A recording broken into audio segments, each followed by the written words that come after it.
Je suis conteuse. Ouais, je sais, c'est bizarre. J'ai pas de barbe blanche, pas de feu de cheminée, pas de sabots, ça colle pas trop. Mais je suis conteuse. Et ma copine Lisa, les contes, elle, ça la crispe. Du coup, on discute. On a parlé du consentement de la Belle au bois dormant. Isa m'a dit, Karine, j'ai réfléchi, j'ai une idée. Il faudrait que le prince envoie une demande de consentement avec l'application Kiss Me à la princesse. Oui, j'accepte les conditions générales du baiser. Ou non merci, c'est gentil, désolé.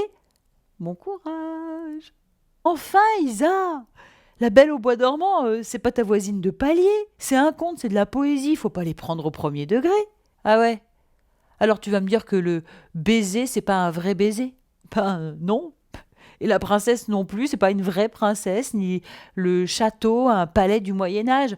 Tout ça, c'est symbolique, c'est comme dans les rêves. Ben moi, ça me fait pas rêver. Ce gars qu'embrasse une fille sans lui demander la permission. Mais c'est pas un gars et c'est pas une fille.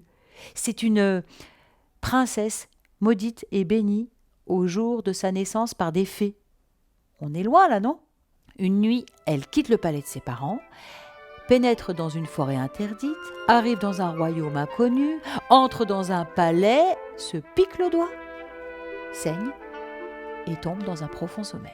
Lui, il l'aime, il dort pas, il part à sa recherche sur son cheval avec son épée et elle le guide du fond de son sommeil. Un chemin se trace jusqu'au château, il la trouve, endormie, il l'étreint et elle s'éveille et tout le royaume avec elle.